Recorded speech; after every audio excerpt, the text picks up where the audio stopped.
or consultation. Ashura or consultation. Ashura, it's an Islamic term, which means that the ruler should consult with his own citizen.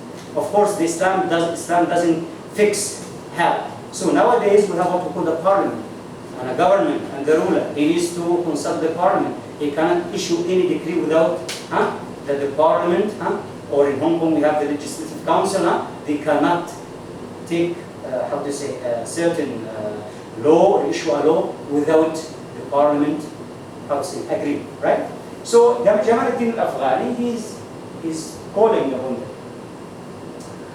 And of course, he defended about the freedom of the press and the freedom in the Muslim world. We have another great reformer by the name of Muhammad Abdu. Muhammad Abdu was a well-known Muslim scholar who was brought up in Egypt, in Al-Azhar University, which is the oldest, we can say, oldest university in the whole world, whether secular or religious at the time, almost more than 1,000 years ago. So he was brought up, he was educated in this university. Yet he is, a student of Jamaluddin al-Afghani. Jamaluddin al-Afghani, when he went to Egypt, he talked to the people. He talked to those people who study religion. He talked to the elite in the society. He's tried to express his own ideas. We need to take certain steps to achieve progress in the Muslim world. So Muhammad Abdu was a student of Jamaluddin al-Afghani. In fact, he went with him to Beirut, Lebanon. And later on, he went with him to Turkey. And then actually they go to France and they issue certain newspaper called Al-Urwa al-Wusta. So Muhammad Abdu has certain ideas also about reforms in the Muslim world.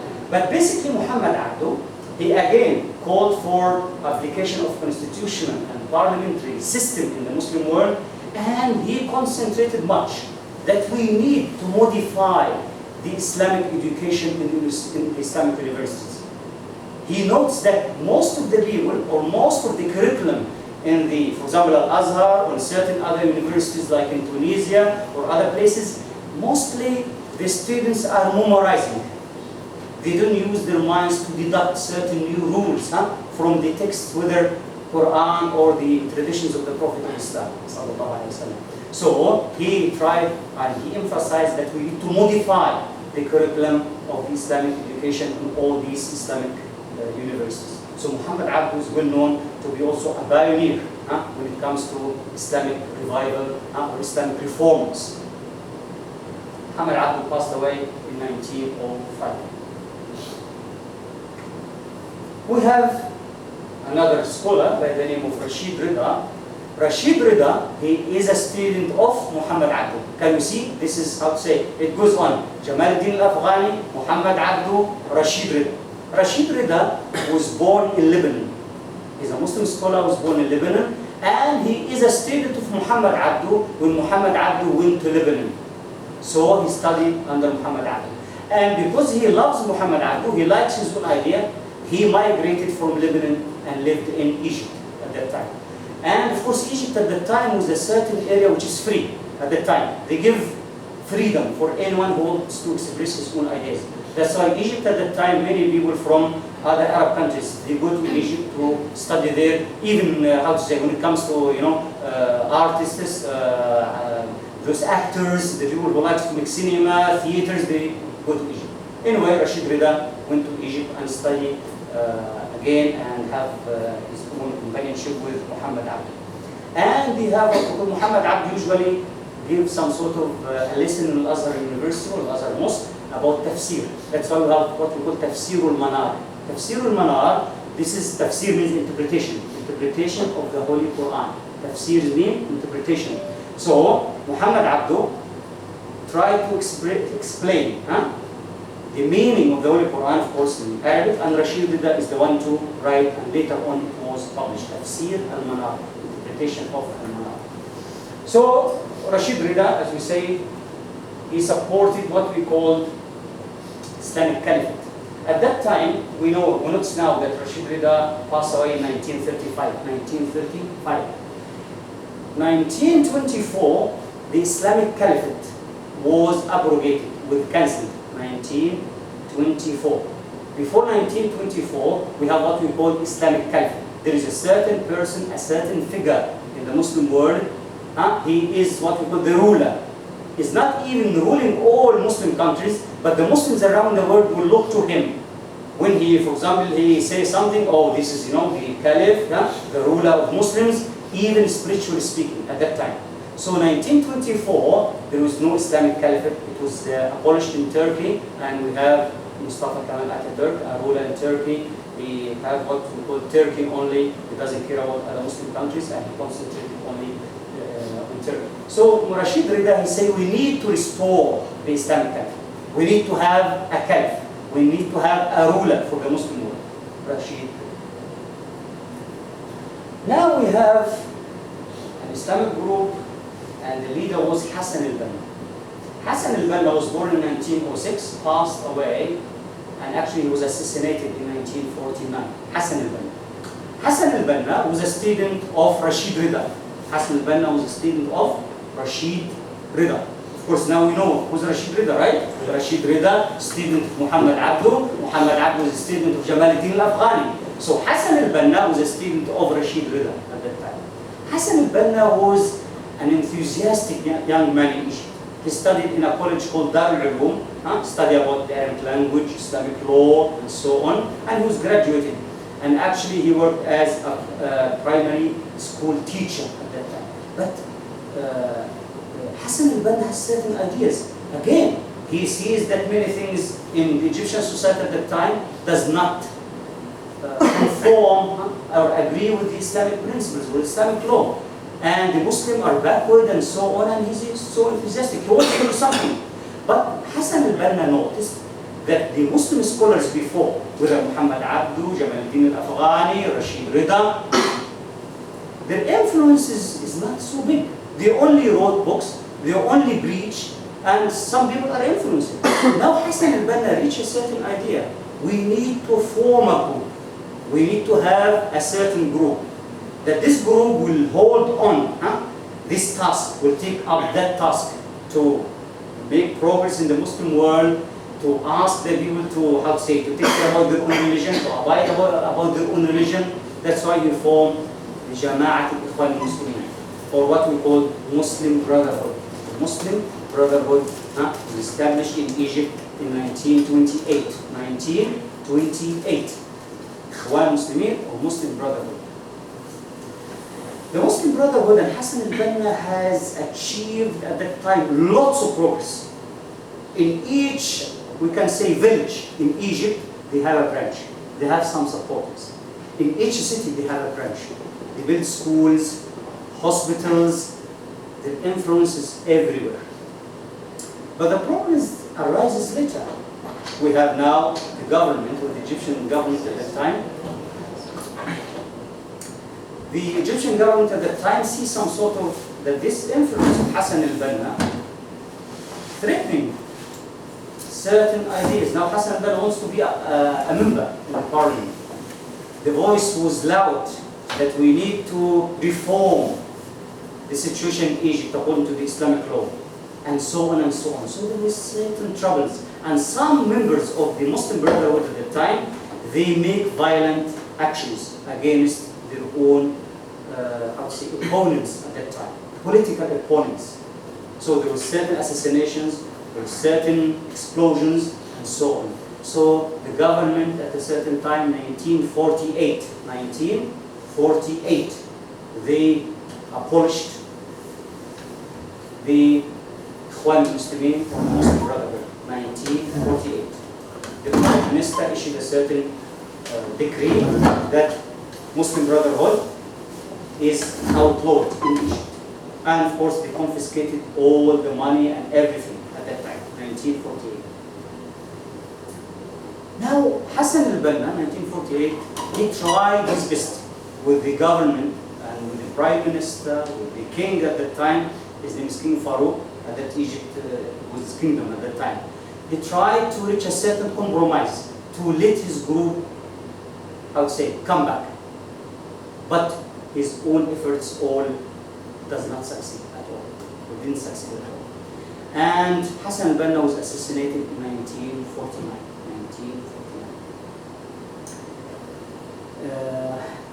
It was really unfortunate how this group goes up to the highest level at the time. Influence everywhere. Not only in Egypt.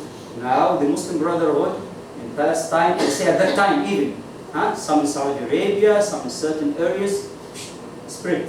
And in Egypt, if they have some sort of patience and have some sort of, really some sort of intelligence, they could have achieved certain goals, to achieve progress and to influence the Muslim in Egypt and so on. But unfortunately, they have a clash with the government.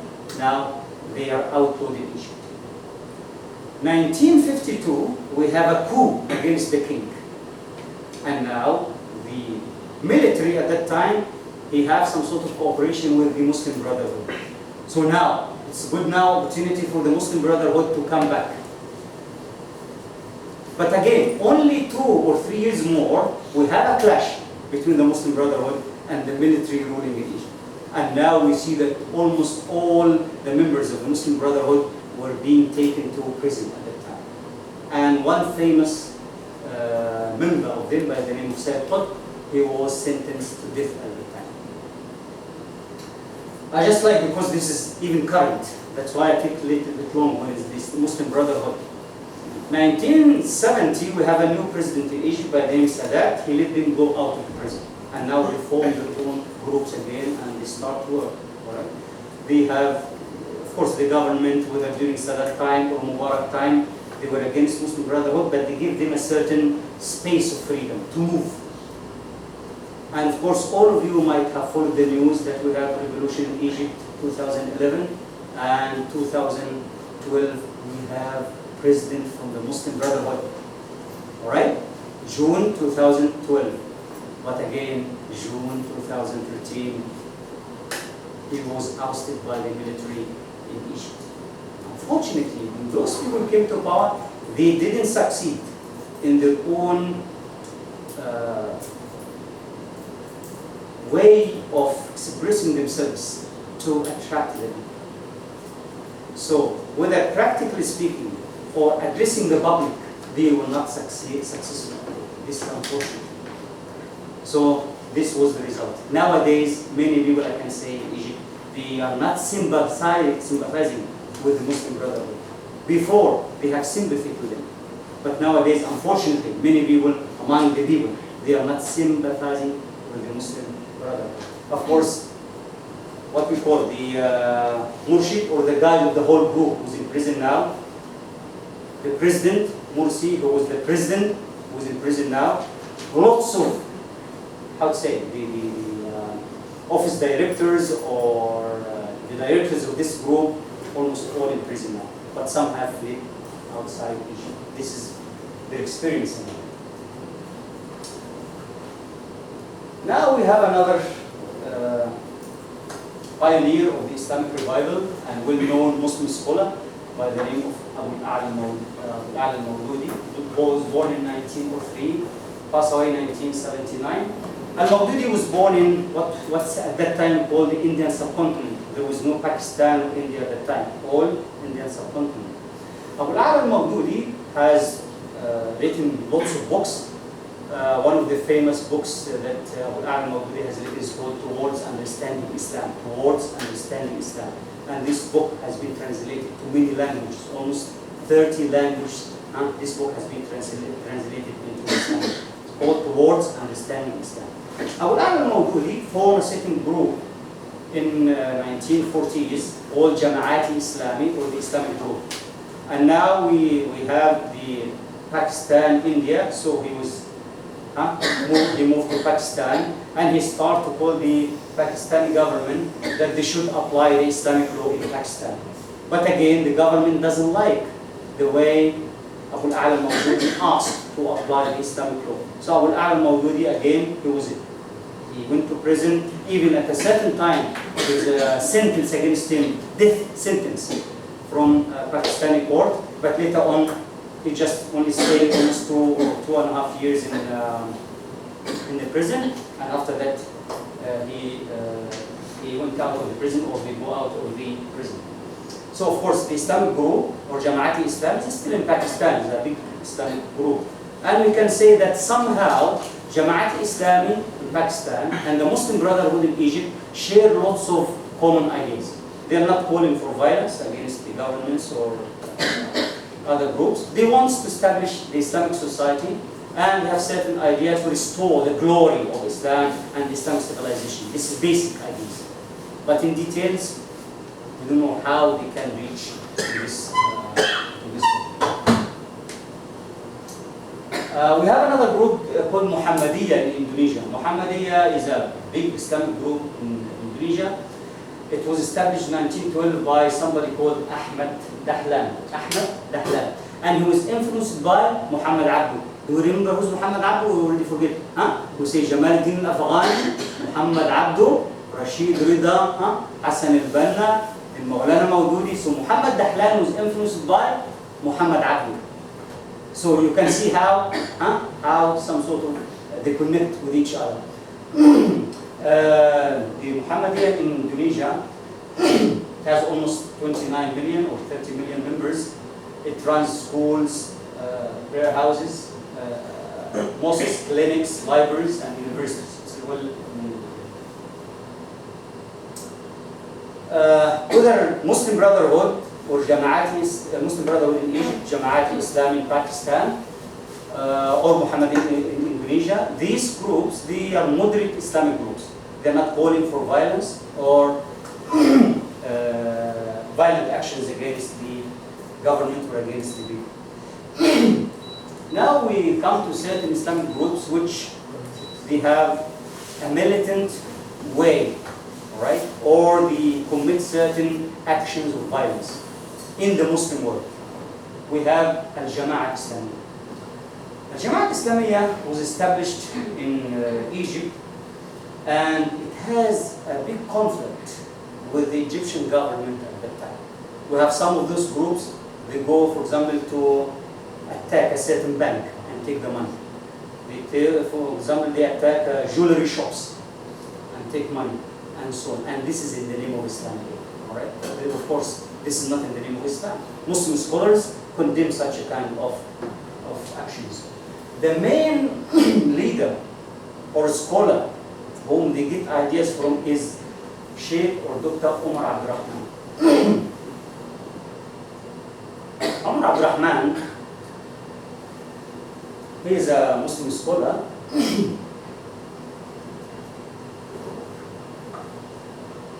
And he issued a certain religious decree, or what we call fatwa, which has been used to assassinate the president of Egypt, Anwar Sadat, in 1981.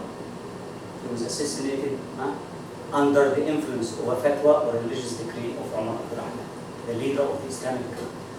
Omar Abdurrahman now is in USA. He was in prison in USA. He was in the USA. American government, I would say, catch him, put him in prison, and he's still in prison in the USA. So the Islamic group,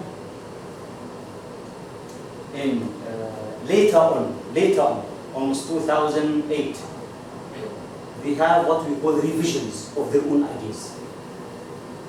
They are now in prison. The government has clashed with them in the 1980s, 1990s, and the government almost finished them, and some of them were in prison.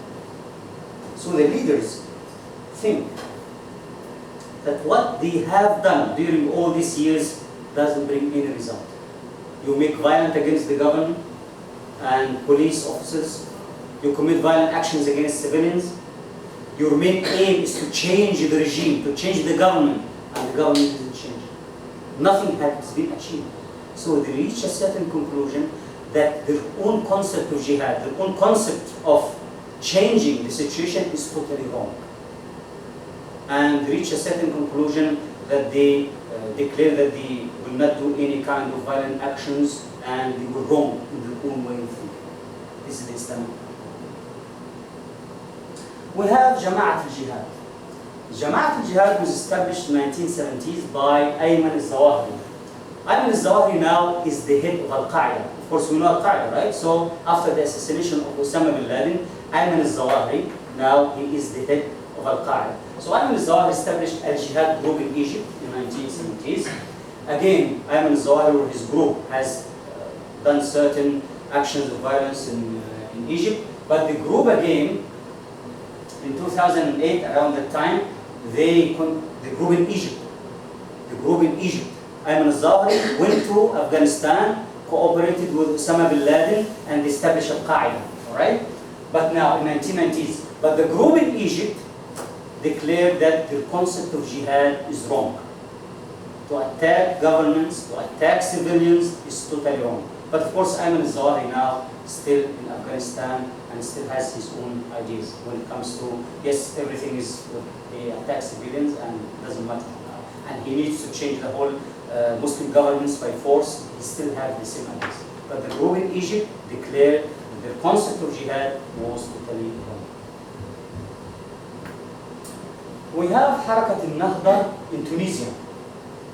Harakat al-Nahda, Rashid al-Ghannouchi, who was the person who established this group. And al-Ghannouchi, in 1990s, he wants to be part of the political system. He wants that al-Nahda movement. Actually, al-Nahda was influenced by the Muslim Brotherhood. They are, how to say, same ideas. So al-Nahda, some people say al-Nahda in Tunisia is just a branch of the Muslim Brotherhood. All right? So they have the same ideas. They are, so they try to be part of the parliamentary system, and they try to reach power through peaceful and civilian way. But the government at the time in Tunisia, they opposed, and they tried even to arrest him, and he and some members ran away and fled and escaped from Tunisia at that time. But again, those who follow the news, we know that in Tunisia, 2011, January, we have a revolution in Tunisia, and now the president of Tunisia fled away from the country, and now the group that won the elections in Tunisia is Ennahda in Tunisia. But Ennahda in Tunisia was more intelligent than the Muslim Brotherhood in Egypt. In which way? Is that the Ennahda in Tunisia, they don't like to be in the front. They don't vote a candidate to become a president. They didn't do this. While the Muslim Brotherhood in Egypt, they have a candidate for president elections, and they have a president. So Ennahda didn't do that. Ennahda chose a certain intellectual who is even opposed to their own ideas to become the president. And only they have the government. The prime minister was from this group. And even they say that we are not about the power. If the people choose somebody else, we have no problem. That's why the situation now in Tunisia is more stable. And the group is still in power in Tunisia, not like the Muslim Brotherhood in Egypt. Almost, as we say, many of them, or almost all of them, they are in prison. We have the Islamic Salvation Front in Algeria. The Islamic Salvation Front was established in 1989 under the leadership of somebody called Abbasi Madani. Of course, the group called for the application of the Islamic law in different fields. They are peaceful groups. So there was certain elections, or what we call district elections. District elections is not yet parliament, is not yet president elections, district elections. They won majority of the seats. And the government sees that when it comes to the parliamentary elections, they will win, how to say, the parliament, and later on. So some Western powers, they are not in comfort with it, especially France. France has lots of influence in Algeria. And of course, the Algerian government will not comfortable when it comes to that. So they issue a certain decree to cancel the elections, or cancel the result of elections. And 1990s till 2000, we have lots of fighting between the, what we call Islamists and the government in Algeria at that time. Abbasi Madani and many leaders of this group has fled Algeria. They're not living in Algeria right now. But again, this is a moderate group. Their ideas, basic ideas, they don't call for violence against the government or civilians. But what happens is that there was a clash. What to do? There was elections, people choose them, yet the government issue a decree to cancel the elections, and they get them out. So yes, there was some troubles and lots of violence at that time, whether from this group or from other Islamic groups. Now we come to jihad and some terrorist attacks. Sometimes we see some groups, whether in India, Philippines, Indonesia, Thailand, China, Palestine, Saudi Arabia, Russia, we have some groups who do certain actions of violence against the government or civilians. So we'll try just to have a look. What's the meaning of jihad? What's jihad? So the word jihad means to struggle or strive. To struggle or strive. So jihad means to struggle or strive in the cause of Allah. And jihad can be done in different ways. Thus, it's not right to translate it as holy war. Because actually jihad, as some of these papers which I have given to you, jihad even to strive against one's own desires, one's own self. That, for example, I don't pray, how to say, defy prayers. I need to strive against this weakness in myself. So I need to pray. A person in his own life has many temptations. Oh, I might like to drink wine, but you are a Muslim. You need to strive against this desire inside. You need to make jihad inside yourself, to stop yourself from committing these actions which are against Islam. So strive or make jihad even to make yourself a better Muslim. So this is one part of jihad. This is one part of jihad. Not only fighting in the battlefield. Yes, this is one thing, but of course it has another side. And there is a certain hadith of or tradition of the Prophet of Islam, peace be upon him. He and the companions of the Prophet, peace be upon him, came from a certain battle. And he said, we came from the smaller jihad to the bigger jihad. So the Prophet himself, he called fighting the battlefield as a smaller jihad. But fighting against your own self, your own desires, is the bigger jihad. You need to do lots of efforts to control yourself, to be a good Muslim, to be a good person in the society. So, kindness to parents is a type of jihad. There was a certain man who came to the Prophet peace be upon him and said, I'd like to join jihad. I like to do jihad and go to fight in the battlefield against the enemies of Islam. So the Prophet asked him, do you have your parents still alive? Of course, the man may be 30 years old or 35, so maybe his parents is old, right? So he said, yes. He said, go and make jihad by serving them. So to serve one's parents, to be kind to them, is a type of jihad. To go out to have some sort of the livelihood, or to earn your living, to take care of your family, is a type of jihad. It's making jihad. So jihad again is not fighting only in the battlefield. We talk about the Islamic term jihad, because some people only use it for attacking or using it in the battlefield. It's not like that. Many things that can be jihad. Resisting oppression, not by fighting, but even by words, is a type of jihad. You have, for example, a dictator. No one can dare to say anything to him or to say you are wrong. So if a certain person stand up against him and say, listen, what you are doing is injustice, what you are doing is bad, what you are doing is not right. So this is a type of jihad. So the Prophet, peace be upon him, this is a tradition of the Prophet of Islam, peace be upon him. The best jihad is a truthful word in the presence of an unjust ruler. In the presence of an unjust ruler. Usually we have, whether in Muslim world or in other world, you have people, they come to the ruler and say, oh, your ideas is very good, your ideas are excellent all the time. No, now if you stand up and say, no, this is wrong, so you are making jihad. So, there is a certain time where Muslims were not permitted to fight back at the beginning of Islam. They bear lots of torture and lots of persecution in Mecca. They were not allowed to fight back against the enemy. Muslims have been tortured in Mecca, persecuted. I don't like to say many stories, but this is the situation in Mecca for almost 13 years. They were not permitted to fight back. No one take a sword and go and kill an enemy. No, nobody, for 13 years. Muslims moved to Mecca, and yet the people still are after them. They want to bring them back, they want to finish them, so permission were given to Muslims to fight back against the enemy. And there is a verse in the Holy Quran regarding this. To those against whom war is made, permission is given to fight, because they are wronged.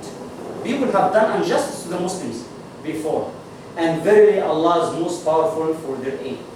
They are those who were expelled from their home in defiance of right. So people expel them from their homes. Like what happened with Muslims in Mecca, they were driven out of Mecca and they need to migrate or escape to Medina, for no cause except that they say our Lord is Allah.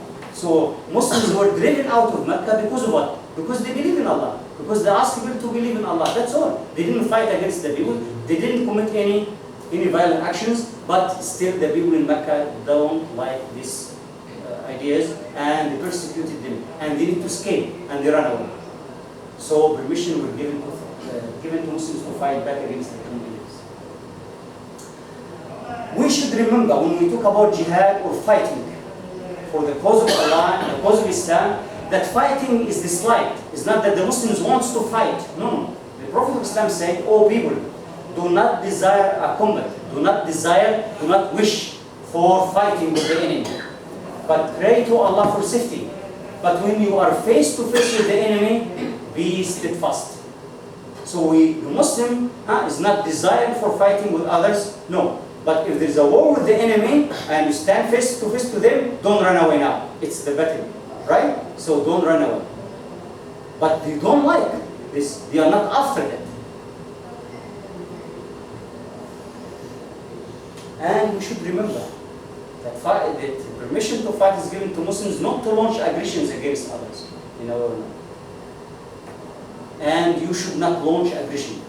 We have a verse in the Holy Quran saying, "Fight in the cause of Allah. Those who fight you." You have an enemy fighting against you, you are fighting against them. But do not transgress limits. Allah loves not transgressors. You don't go and launch attacks against peaceful people who didn't do anything wrong to you. How about if Muslims and non-Muslims are fighting in the battlefield? And now the enemy is saying, enough, we don't like to continue fighting. We want peace. What should be the reaction for Muslims? Yes, they should accept peace. And this is also a verse in the Holy Quran. But if they incline towards peace, you also incline towards it. And put your trust in Allah. Verily, He is the all-hearer, the all-knower. So even if the enemy might not really true in his wish for accepting peace or for peace, yet Allah is knowing everything. Put your trust in Him and accept peace with this enemy. There are certain conditions for jihad, if it's really an Islamic jihad. The first thing is the good intention. Because in Islam, as the Prophet of Allah, there is a certain tradition, the reward of deeds depends upon the intentions. And every person will get the reward according to what he has intended. So all our actions, Muslims speaking, depends upon the intention. When a Muslim comes to pray, does he come to pray sincerely for God? Or he comes to pray to show to the people that he's a good man, he's praying?